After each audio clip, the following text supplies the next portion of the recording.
is a time when all of us have got to start talking louder than ever. The engineered implosion of the economy. The rapid speed of, if you like, globalization. And now they're going to leave us holding the entire bag, not to bail them out, but to get us into greater debt. This manipulation now, quite blatant, of the financial markets is taking us in that direction of a world government, world army, world central bank, world currency, world microchip population. Take credit, take insurance, take a loan, get a job, get a pension, get a haircut, get a suit. The important thing is to know where they want to take us. They have to destroy the dollar, destroy the pound, destroy the old order, while they've been building the new world order, this technological enslavement system. The FBI is taking on $1 billion project to gather fingerprints, palm patterns, even digital pictures of faces. Eventually, it could expand to include iris patterns, face-shape patterns, scars, even information about how you walk and talk. It's called biometrics. Hi, this is Joe Biden. Can a microscopic tag be implanted in a person's body to track his every movement? There's actual discussion about that. You will rule on that. Mark my words. New world order. This is the agenda I have set before my fellow prisoners. Even the Albuquerque Examiner has the headline, Rahm Emanuel wants compulsory service for your kids. Our first speaker is Congressman Rahm Emanuel. Compulsory, then?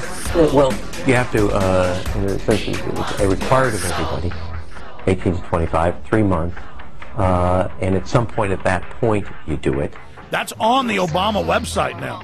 We cannot continue to rely only on our military in order to achieve the national security objectives that we've set.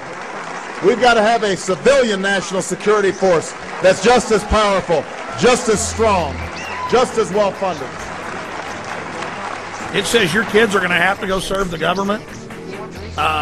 Youth brigades, tattletale squads. I mean, you can't make this stuff up. You will always have a special place in my heart and in the New World Order. I'm getting presents in the New World Order! Yes, we can, yes, we can, yes, we can, yes, we can, with each other, yes, we can, with each other, yes, we can, with each other, yes, we can, with each other, yes, we can, I think after 9/11, my friends, instead of telling people to go shopping or take a trip, we should have told Americans to join the Peace Corps, AmeriCorps, the military, expand our volunteers. If it's bad now, what is it going to be like for our children and our grandchildren? They're going to have to live most of their lives in this Orwellian nightmare that is moving so fast. They're not even going to live, David. They're not even going to live. In fact, you've written about this before I was even on the scene, but I want you to get into the population plan. Open UN biological diversity assessments.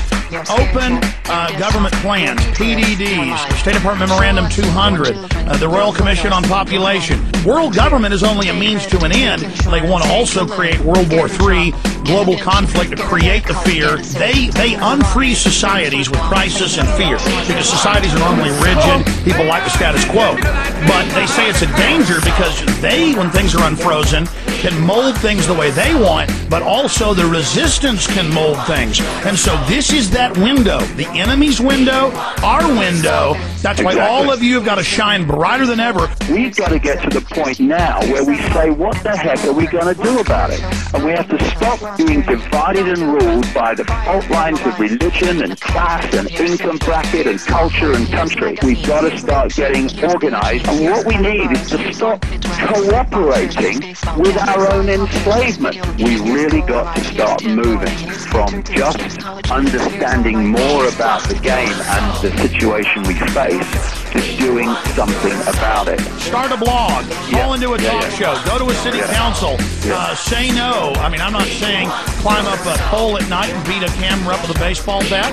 I'm not saying go up on a corporate billboard and spray paint Infowars.com or DavidIcke.com. I'm not saying go that far like the founding fathers would have, David. Got to start doing this. Otherwise, We're just going to complain and moan and basically watch the prison being built, and more knowing it's being built and understanding how it's built, but actually still not intervening in the process of it being built. Here's a quick example. I remember like 8 years ago, it was in Louisiana, big 5A school, and they just said, you've all got to wear ID badges around your neck.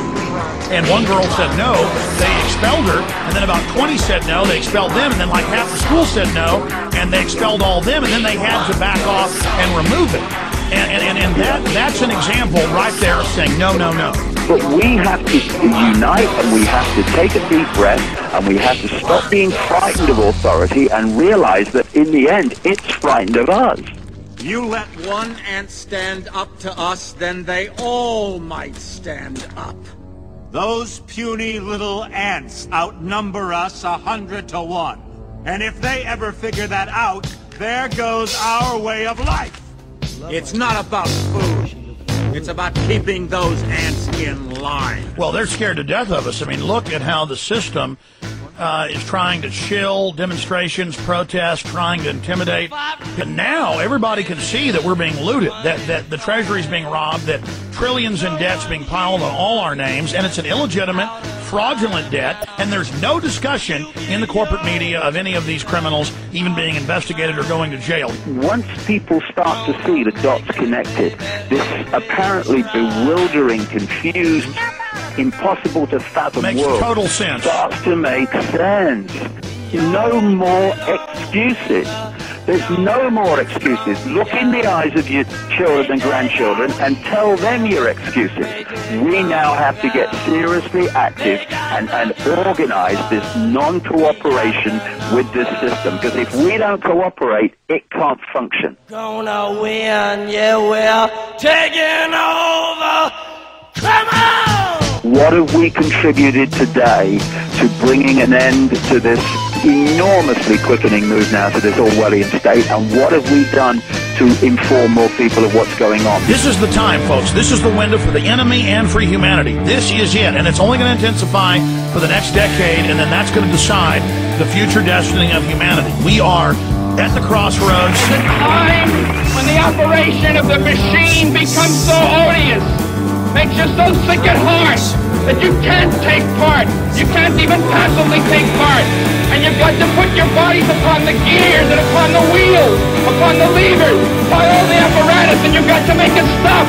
And you've got to indicate to the people who run it, to the people who own it, that unless you're free, the machine will be prevented from working.